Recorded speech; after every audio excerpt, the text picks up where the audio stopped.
घर के मंदिर में जलने वाले दीपक और घंटी को रोज धोने वालों हो जाओ सावधान, वरना पूरा घर हो जाएगा बर्बाद। श्री शिवाय नमस्तुभ्यम। महाराज, कई बार हम अपने पूजा मंदिर में रखी घंटी, देवी देवताओं की मूर्तियां और जलते हुए दीपक के साथ जाने अनजाने में कुछ ऐसी गलतियां कर बैठते हैं जिसके कारण घर में बरकत पूरी तरह रुक जाती है, खुशियां घर से चली जाती हैं और गरीबी आपके घर की दहलीज पर ऐसे कदम जमा लेती है कि चाहकर भी पीछे नहीं हटती।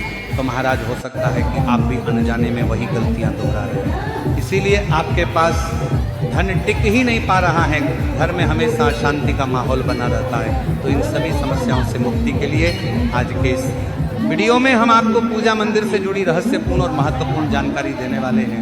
तो इसीलिए वीडियो में अंत तक बने रहे और यदि आपको यह जानकारी उचित लगे तो वीडियो को लाइक जरूर करें और चैनल को सब्सक्राइब करके कमेंट बॉक्स में ओम नमः शिवाय या हर हर महादेव जरूर लिखें। तो महाराज, आज हम जानेंगे कि पूजा मंदिर में कौन सी चीज़ें रखना शुभ है और कौन सी अशुभ दीपक जलाने का सही समय क्या है और इसे जलाते समय कौन सा मंत्र बोलना चाहिए, घंटी कब बजानी चाहिए, सुबह बजानी है या शाम को और कितनी बार बजानी चाहिए, शंख कब और कैसे बजाना चाहिए और बजाते समय किस मंत्र का जाप करना आवश्यक है, क्या दीपक को रोज धोना सही है या नहीं, मंदिर में भगवानों की कितनी मूर्तियां रखनी चाहिए। तो महाराज, आज हम मुख्य रूप से बात करेंगे घर के मंदिर में दीपक और घंटी के सही उपयोग के बारे में। क्या दीपक को रोज धोना चाहिए या हफ्ते में केवल 1-2 बार भी धो सकते हैं? अगर धातु का दिया हो तो उसे कब और कैसे साफ करना चाहिए? मिट्टी के दीपक को जलाने का सही समय और सही अवसर कौन से हैं? मंदिर में किस प्रकार की घंटी का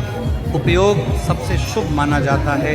घंटी कब बजानी है, कितनी बार बजानी है और क्या शाम की पूजा में घंटी बजाना शास्त्र सम्मत है? तो महाराज, एक बात हमेशा याद रखिए कि अधूरी जानकारी कभी कभी फायदे की जगह नुकसानदायक भी साबित हो सकती है, इसीलिए इस वीडियो को अंत तक जरूर देखें। कुछ लोग होते हैं जो वीडियो को इधर उधर से काट कर देखते हैं, बीच से स्किप करते हैं और फिर शिकायत करते हैं कि जीवन में सफलता क्यों नहीं मिल रही है। तो इसीलिए जब आप ज्ञान आधा अधूरा ले रहे हो तो आपको फल पूरा कैसे मिलेगा? तो महाराज, सबसे पहले बात करते हैं मिट्टी के दिए की।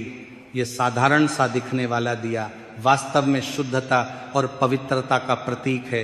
दिवाली हो, कोई धार्मिक पर्व हो या फिर कोई बड़ा अनुष्ठान, मिट्टी का दिया जलाने का अपना ही एक विशेष महत्व है। घर के मंदिर में या दरवाजे के पास जब इसे प्रज्वलित किया जाता है तो ऐसा प्रतीत होता है मानो लक्ष्मी माता स्वयं आपके आंगन में प्रवेश कर रही हो। लेकिन महाराज, यहाँ ध्यान दीजिए, जब ये दिया मंदिर में रखा जाता है तो इसके नियम बदल जाते हैं। मिट्टी का दिया एक बार जलाने के बाद दोबारा मंदिर में उपयोग नहीं करना चाहिए। हर बार पूजा के लिए नया मिट्टी का दिया ही उपयोग करना शुभ माना गया है। ऐसा करने से वास्तु दोष घर से दूर रहता है और घर में बरकत बनी रहती है।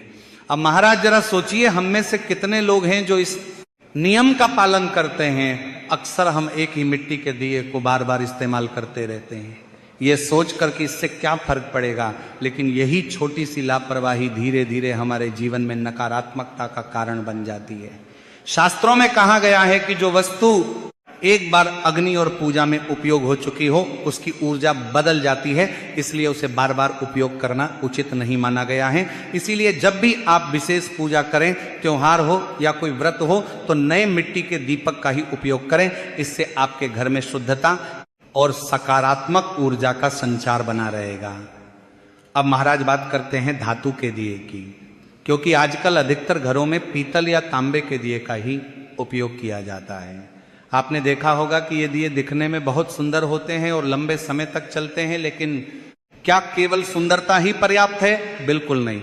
इनकी नियमित सफाई और शुद्धि भी उतनी ही आवश्यक है। इसीलिए धातु के दिए को रोज साफ करना चाहिए, खासकर जब वह रोजाना पूजा में उपयोग हो रहा हो। अगर आप इसे कई दिनों तक बिना साफ किए जलाते रहते हैं तो उसमें जमा कालिक और तेल की परत नकारात्मक ऊर्जा को आकर्षित करने लगती है। ये नकारात्मकता धीरे धीरे आपके घर के वातावरण को प्रभावित करती है और पूजा का प्रभाव कम होने लगता है। इसीलिए महाराज, ये नियम बना लें कि रोज पूजा से पहले दिए को साफ करें। अगर संभव हो तो उसे गंगा जल से धोएं, क्योंकि गंगा जल को सबसे पवित्र माना गया है।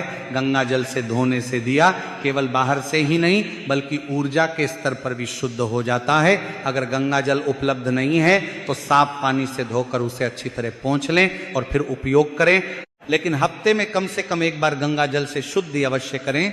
इससे आपके पूजा स्थल में सकारात्मक ऊर्जा का प्रवाह बना रहेगा और आपकी पूजा का प्रभाव कई गुना बढ़ जाएगा। अब महाराज एक और महत्वपूर्ण बात जो अक्सर लोग नजरअंदाज कर देते हैं वह है दिए की बत्ती। बहुत से लोग बिना सोचे समझे किसी भी प्रकार की बत्ती का उपयोग कर लेते हैं, लेकिन शास्त्रों में इसके भी स्पष्ट नियम बताए गए हैं। घी के दीपक में हमेशा रुई की बत्ती का ही उपयोग करना चाहिए, जबकि तेल के दीपक में लाल मौली या कलावे की बत्ती का उपयोग करना शुभ माना जाता है।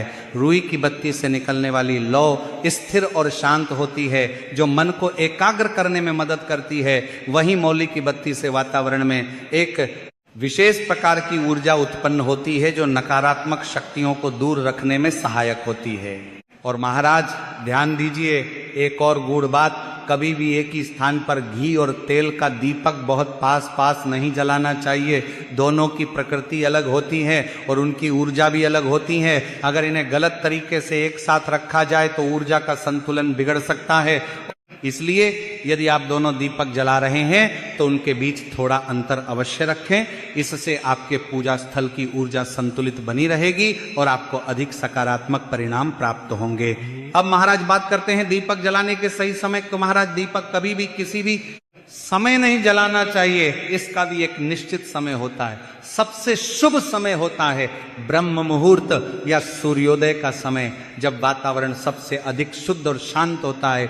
उस समय दीपक जलाने से आपके पूरे दिन पर सकारात्मक प्रभाव पड़ता है।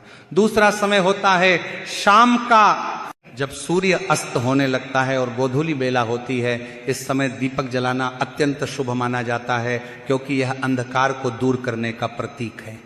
अब महाराज हम बात करते हैं घर के मंदिर की घंटी से जुड़े उन रहस्यों की, जिनके बारे में बहुत कम लोग सही जानकारी रखते हैं और अनजाने में ऐसी गलतियां कर बैठते हैं जिनका प्रभाव उनके पूरे जीवन पर पड़ता है। तो महाराज सबसे पहली बात ये समझ लीजिए कि घंटी को कभी भी इधर उधर कहीं भी नहीं रखना चाहिए। बहुत से लोग घंटी को ऐसे ही किसी कोने में रख देते हैं या मंदिर से दूर रख देते हैं, जो कि बिल्कुल गलत है। घंटी का स्थान हमेशा पूजा स्थल के पास या मंदिर के प्रवेश द्वार पर होना चाहिए, ताकि उसकी ध्वनि पूरे स्थान में समान रूप से फैल सके। और एक बहुत महत्वपूर्ण बात, घंटी को कभी भी दक्षिण दिशा में नहीं रखना चाहिए, क्योंकि शास्त्रों में दक्षिण दिशा को यम की दिशा माना गया है और वहां घंटी रखने से पूजा का प्रभाव कम हो सकता है।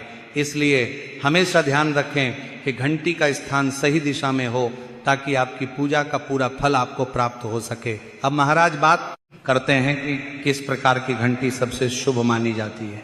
तो महाराज पीतल की घंटी को सबसे अधिक पवित्र और प्रभावशाली माना गया है, क्योंकि पीतल में एक विशेष प्रकार की ध्वनि उत्पन्न करने की क्षमता होती है, जो वातावरण को तुरंत शुद्ध कर देती है। विशेष रूप से जिस घंटी पर गरुड़ की आकृति बनी होती है उसे अत्यंत